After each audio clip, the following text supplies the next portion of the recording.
Africa must address its infrastructure backlog in order to see the full implementation of the African Continental Free Trade Area.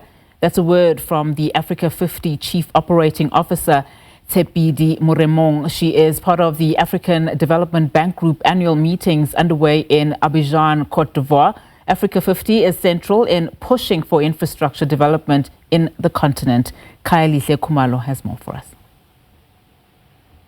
Well, absolutely. Lots of invigorating discussions on the sidelines of these very important annual meetings here by the African Development Bank Group, looking at all the critical issues in the African continent. And joining us now is the Chief Operating Officer with, of course, Africa 50, Ms. Moremong. So thank you so much indeed for your time, ma'am. So I'm just looking at your establishment and your entity playing a very critical role when it comes to the infrastructure in Africa. We know that obviously you have over 32 members under your belt. Maybe just your assessment so far. What's been really interesting for you? I think what's been interesting for me as an African institution involved in infrastructure is the growth and the success that we're seeing. But I think importantly is the partnership across African governments and the private sector, and the realization that if we are to meet this infrastructure gap on our continent, it's through partnerships that we're going to do this. That government can't do it alone, but neither can the private sector do it alone. So how is it that we jointly address this significant infrastructure gap on our continent? And also would imagine as the voting process is underway, whoever is going to take over from Mr.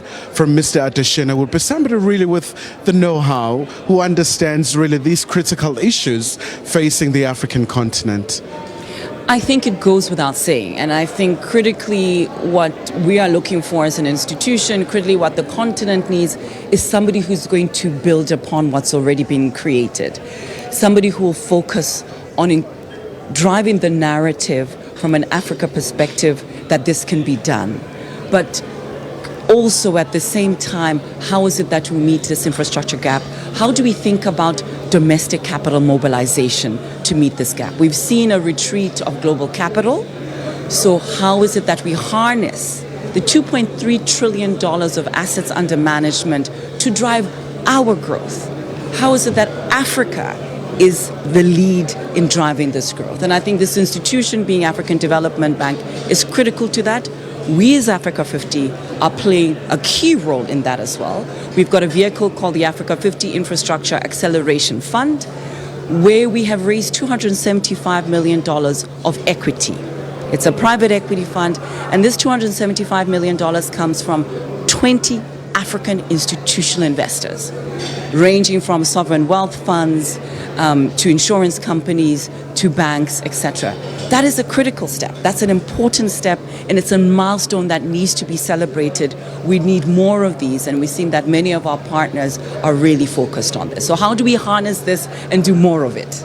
Certainly, ma'am. And just before I let you go, I would imagine it ties in quite beautifully with the concept of the African Continental Free Trade Area. For prosperity to thrive in Africa, we really need seamless movement. You know, the infrastructure, the railways, the ports where, we don't see any impediments whatsoever. I would imagine generally that's the vision.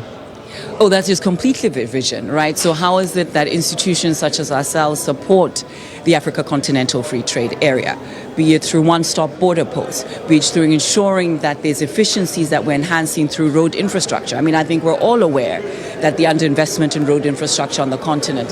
So how do we as institutions such as Africa 50, other institutions such as TDB, how do we work together, continue to work together importantly, to drive this vision that is Africa Continental Free Trade Area? And we're doing it.